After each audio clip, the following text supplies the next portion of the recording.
നമസ്കാരം, ഞാൻ Rosemary Antony, consultant psychologist. നമ്മൾ പല വീഡിയോസിൽ പോണോഗ്രാഫിയെക്കുറിച്ചിട്ടും അതിൻ്റെ അഡിക്ഷൻസിനെ കുറിച്ചിട്ടും ഒക്കെ സംസാരിച്ചിട്ടുണ്ട്. പക്ഷേ ഇന്ന് നമ്മൾ മനസ്സിലാക്കുന്നത് ഇത് സ്ഥിരമായിട്ട് കാണുമ്പോൾ നമ്മുടെ മെൻ്റൽ ഹെൽത്തിനെ എങ്ങനെ ബാധിക്കുന്നു എന്നുള്ളതാണ്. Understanding the impact of pornography on mental health. ഈ പോണോഗ്രാഫി നിരന്തരം നമ്മൾ കാണുമ്പോൾ നമ്മുടെ ബ്രെയിനിൻ്റെ റിവാർഡ് സെൻറ്റർ സ്റ്റിമുലേറ്റ് ചെയ്യുന്നു എന്നുള്ളതാണ്. അപ്പോൾ ഇത് അങ്ങനെ ആ ഒരു അവസ്ഥയിൽ നമ്മൾ ഓവറായിട്ട് കാണുകയും അല്ലെങ്കിൽ എപ്പോഴും ഇത് കാണാൻ ശ്രമിക്കുകയും ചെയ്യുമ്പോൾ നമ്മുടെ ബ്രെയിനിൽ ഒരു ഡോപ്പാമിൻ ഒരു ഹോർമോൺ റിലീസ് ചെയ്യുന്നുണ്ട്. ഈ ഡോപ്പാമിനാണ് നമുക്ക് ഏറ്റവും കൂടുതൽ സന്തോഷവും സാറ്റിസ്ഫാക്ഷനും ഒക്കെ അനുഭവിക്കുന്നത്. അപ്പോൾ ഇത് എപ്പോഴും നമുക്കൊരു ഹൈ ഫീൽ ക്രിയേറ്റ് ചെയ്യാനായിട്ട് സാധിക്കുന്നുണ്ട്. ഇപ്പോൾ റിപ്പീറ്റഡ് ആയിട്ട് ഇത്തരം വീഡിയോസ് കാണുമ്പോൾ ഇത് നമ്മുടെ ബ്രെയിനിൽ ഒരു ഡോപ്പാമിൻ സ്പൈക്സ് ഉണ്ടാവുകയും അത് മാത്രം അഡാപ്റ്റ് ചെയ്യാൻ തുടങ്ങുന്നു എന്നുള്ളൊരവസ്ഥയിലേക്ക് നമ്മൾ കൊണ്ടെത്തിക്കും. ഇപ്പോൾ റിപ്പീറ്റഡ് ആയിട്ട് ഇത് കാണാതെ അല്ലെങ്കിൽ ഇത് ചെയ്യാതെ ഒരു സിമിലർ ഹൈ ഫീൽ നമുക്ക് അനുഭവപ്പെടാൻ സാധ്യതയില്ല. അപ്പോൾ നമ്മൾ എന്ത് ചെയ്യും?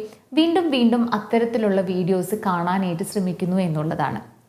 ഇത് സാധാരണ ഒരു അഡിക്ഷൻസ്, ആൽക്കഹോളും ഡ്രഗ്സും മറ്റ് അഡിക്ഷൻസും ഒക്കെ ഉള്ളതുപോലെ തന്നെ അതേ പാറ്റേണിൽ ഇത് വർക്ക് ചെയ്യാൻ തുടങ്ങുന്നു എന്നുള്ളതാണ്.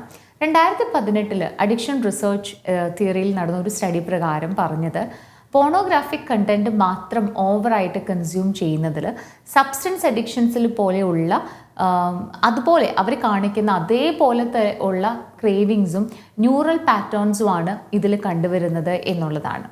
എങ്ങനെയാണ് ഇത്തരം വീഡിയോസ് നമ്മൾ കാണുമ്പോൾ നമ്മുടെ മാനസികാരോഗ്യത്തെ ബാധിക്കുന്നതെന്ന് നമുക്ക് മനസ്സിലാക്കാം. പോൺ മെൻ്റൽ ഹെൽത്തിനെ എങ്ങനെ ബാധിക്കുന്നു? ഒന്ന്, ആൻസൈറ്റി ആൻഡ് ഡിപ്രഷൻ.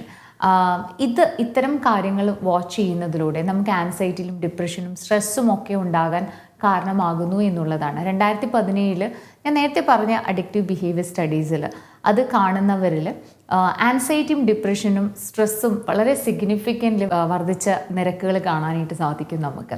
2020 ഡെൻമാർക്കിൽ ഒരു സ്റ്റഡി ഉണ്ടായിരുന്നു. അപ്പോൾ അതിൽ പോൺ യൂസേജ് ചെയ്യുന്ന ആൾക്കാർ എപ്പോഴും കാണുന്ന വ്യക്തികൾ 20% ആൻസൈറ്റിയും അതോടൊപ്പം തന്നെ 17% വിഷാദരോഗം ഡിപ്രഷനും 13% വരെ സ്ട്രെസ്സ് വർദ്ധിപ്പിച്ചതായിട്ട് കണ്ടെത്തി എന്നുള്ളതാണ്. എന്തുകൊണ്ടിട്ടാണ് ഇത് സംഭവിക്കുന്നത്? അതായത് നമ്മൾ ഇത്തരം വീഡിയോസ് കാണുമ്പോൾ ഇതിലൊരു ഡിപ്പെൻഡൻസി ക്രിയേറ്റ് ചെയ്ത് ആൻസൈറ്റി ഉണ്ടാക്കുന്നു എന്നുള്ളതാണ്. മാത്രമല്ല ചില ആളുകളിൽ അൺറിയലിസ്റ്റിക് പോർട്രേയൽസ്, അതായത് ഇത്തരത്തിലുള്ള രൂപങ്ങളായിരിക്കണം, ഇത്തരത്തിലുള്ള എക്സ്പ്രഷൻസും ഇതാണ് നമുക്കൊരു റിയാലിറ്റി അല്ല എന്ന് മനസ്സിലാക്കാതെ ഈ ഒരു പെർഫോമൻസ് ആൻസൈറ്റിയിലേക്ക് ചില വ്യക്തികളെ കൊണ്ടെത്തിക്കാറുണ്ട് എന്നുള്ളതാണ്. പോൺ യൂസ് നമ്മുടെ ഒരു മോറൽ കോൺഫ്ലിക്റ്റിനെ ചില സമയത്ത് എഫക്റ്റ് ചെയ്യും.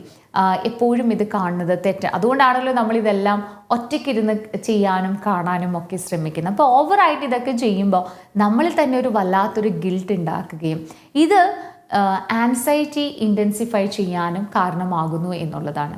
Next, isolation and loneliness. ഇത്തരത്തിലുള്ള വീഡിയോസ് കാണുമ്പോൾ നമ്മളെപ്പോഴും ഐസൊലേറ്റഡ് ആവുകയും പല സോഷ്യൽ സിറ്റുവേഷൻസിൽ നിന്നും മാത്രം വിഡ്രോ ചെയ്തിരിക്കാൻ ശ്രമിക്കുകയും ചെയ്യുന്നു എന്നുള്ളതാണ്. ഈ ഒരു കാര്യം നമ്മുടെ സോഷ്യൽ സ്കിൽസിനെയും ഒക്കെ ബാധിക്കുന്നുണ്ട് എന്ന് നമ്മൾ മനസ്സിലാക്കണം. അതോടൊപ്പം തന്നെ ഇത്തരം വീഡിയോസ് ഓവറായിട്ട് കാണുമ്പോൾ ഒരു ഗിൽട്ടിലേക്കോ ഷെയിമും ഇമോഷണൽ കണക്ഷൻ തന്നെ നമ്മുടെ പാർട്ട്ണറോട് ഫീൽ ചെയ്യാനും തടസ്സപ്പെടുത്തുന്നുണ്ട് എന്നുള്ളതാണ് പഠനങ്ങൾ പറയുന്നത്. 2019 ഒരു പഠനം നടത്തിയിരുന്നു. അതായത് ഫ്രീക്വൻ്റ് ആയിട്ട് പോൺ വീഡിയോ കണ്ടവരിൽ ലോൺലിനെസ് ലെവൽ കൂടുതലാണെന്നും ഇമോഷണൽ വിഡ്രോവൽ കാണിച്ച നിരക്കുകൾ കാണാനിടയായി എന്നുള്ളതാണ്. റിയൽ ലൈഫിൽ നമ്മുടെ ഇൻറ്റിമസി അല്ലെങ്കിൽ നമ്മൾക്ക് ഒരു പാർട്ട്ണറോടുള്ള ഒരു സ്നേഹമൊക്കെ തോന്നുന്നത് ഓക്സിറ്റോസിൻ റിലീസ് ചെയ്യുമ്പോഴാണ്. ഇതാണ് നമ്മളുടെ ഒരു ഇമോഷണൽ ബോണ്ട് ക്രിയേറ്റ് ചെയ്യാൻ സഹായിക്കുന്ന ഹോർമോൺ. അപ്പോൾ പോണോഗ്രാഫി എന്ന് പറയുന്ന ഇൻട്രാക്ഷൻസ് അല്ലെങ്കിൽ നമ്മളെപ്പോഴും നിരന്തരമായി കാണുമ്പോൾ നമ്മൾ മനസ്സിലാക്കണം അത് നമ്മുടെ ഒരു സാറ്റിസ്ഫാക്ഷൻ മാത്രമല്ല, അതൊരു ഫിസിക്കൽ സ്റ്റിമുലേഷൻ മാത്രമേ നമുക്ക് നൽകുന്നുള്ളൂ എന്നുള്ളതാണ്. അതുമൂലം നമുക്കൊരു ഇമോഷണൽ കണക്ഷനോ ഒന്നും ഉണ്ടാവാൻ സാധ്യതയില്ല. ഓവറായിട്ട് ഇത്തരം വീഡിയോസ് കാണുമ്പോൾ നമ്മളൊരു ഇമോഷണൽ ഡിസ്കണക്റ്റ് ആവുകയും നമ്മുടെ പാർട്ട്ണറോട് ഇമോഷണലി ഡിസ്കണക്റ്റ് ആവുകയും ഡിസ്സാറ്റിസ്ഫാക്ഷൻ അതിൻ്റെ അകത്തേക്ക് ഫ്യൂവൽ ചെയ്യുന്നു എന്ന് വേണമെങ്കിൽ പറയാം. നമ്മൾക്കെപ്പോഴും നമ്മുടെ പാർട്ട്ണർ ശരിയല്ല, ഇങ്ങനെയല്ല ചെയ്യേണ്ടത്, അങ്ങനെ അൺറിയലിസ്റ്റിക് ആയിട്ടുള്ള അല്ലെങ്കിൽ ഡിസ്സാറ്റിസ്ഫാക്ഷൻ നമ്മൾക്ക് എപ്പോഴും ഫീൽ ചെയ്തുകൊണ്ടിരിക്കുന്നു എന്നുള്ളതാണ്. Next, self esteem and body image. ഈ പോൺ വീഡിയോസ് പലപ്പോഴും ആളുകൾ ഇതൊരു അൺറിയലിസ്റ്റിക് ആണെന്ന് മനസ്സിലാക്കാറില്ല എന്നുള്ളതാണ്.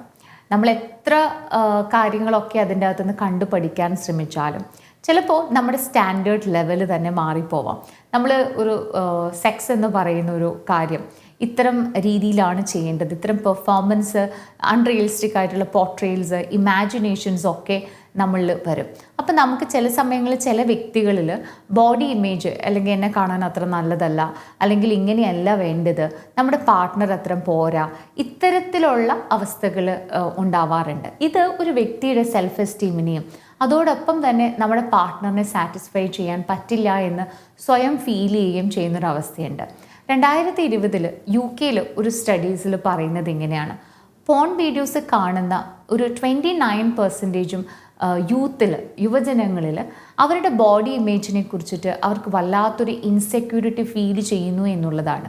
ഇത് ബോഡി ഡിസ്മോർഫിയ അല്ലെങ്കിൽ മൂഡ് ഡിസോർഡേഴ്സ്, ഈറ്റിംഗ് ഡിസോർഡേഴ്സ് എന്നിവയ്ക്കൊക്കെ കാരണമാകുന്നുണ്ട് എന്നുള്ളതാണ്.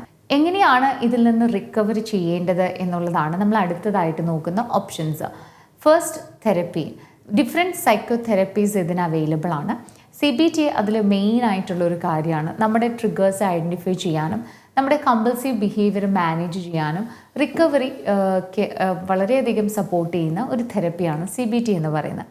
2018 ഒരു പഠനം പറഞ്ഞത് CBT ചെയ്യുന്നതിലൂടെ, ഈ ഒരു സൈക്കോതെറപ്പി നമ്മൾ ചെയ്യുന്നതിലൂടെ നമ്മുടെ ഒരു പോൺ ഡിപ്പെൻഡൻസി റെഡ്യൂസ് ചെയ്യാനും ഇമോഷണൽ ഹെൽത്ത് ബാലൻസ് ചെയ്യാനും സഹായിക്കുന്നു എന്നുള്ളതാണ്. നെക്സ്റ്റ്, നമുക്കൊരു നല്ല കപ്പിൾസ് കൗൺസിലിങ്ങിന് പോവാം. നിങ്ങളുടെ പാർട്ട്ണർ എപ്പോഴും ഇത്തരത്തിലുള്ള വീഡിയോസിന് അടിമപ്പെടുകയാണ്, അല്ലെങ്കിൽ അത് മാത്രമാണ് ഓവർലി കൺസ്യൂം ചെയ്യുന്നുണ്ട് എന്ന് തോന്നിക്കഴിഞ്ഞിട്ടുണ്ട് എങ്കിൽ ഒരു കപ്പിൾ തെറപ്പിയിൽ നിങ്ങൾക്ക് പോകാവുന്നതാണ്. ഇത്തരം ഇഷ്യൂസ് അഡ്രസ്സ് ചെയ്യാൻ നിങ്ങൾക്ക് സാധിക്കും എന്നുള്ളതാണ്. The next, support groups common struggle share. അതായത് നമ്മുടെ ചില ഗ്രൂപ്പുകളിൽ ഇപ്പോൾ ഇത്തരത്തിലുള്ള പോൺ വീഡിയോസ് അഡിക്ഷൻസ് എപ്പോഴും കാണുകയും വാച്ച് ചെയ്യും, അതിൽ നിന്ന് മാറിയ വ്യക്തികളുമായിട്ട് ഇൻട്രാക്ട് ചെയ്യുകയും എങ്ങനെയാണ് അതിൽ നിന്ന് അവർ ഇൻസൈറ്റ് ഉൾക്കൊണ്ടിട്ട് ഇത്തരത്തിലുള്ളത് വേണ്ട എന്ന് ഷെയിമൊക്കെ റെഡ്യൂസ് ചെയ്തത് എന്നൊക്കെ മനസ്സിലാക്കാനും നമുക്കൊരു നമ്മുടെ പോയ സെൽഫ് എസ്റ്റീം തിരിച്ചു കൊണ്ടുവരാനും സാധിക്കുന്നു എന്നുള്ളതാണ്. ഈ പോൺ വീഡിയോസ് കാണുന്നത് ശരിയും തെറ്റും എന്നതിനപ്പുറം ഇതൊക്കെ നമ്മുടെ മെൻ്റൽ ഹെൽത്തിനെ എങ്ങനെ ഡാമേജ് ചെയ്യുന്നു എന്നുള്ളതാണ്. പലപ്പോഴും ഇതൊരു വളരെ നോർമലൈസ് ചെയ്തു പോകും, ഇതൊക്കെ ഒരു വളരെ സർവ്വസാധാരണമാണ് എന്നുള്ളത് നമ്മൾ മനസ്സിലാക്കണം.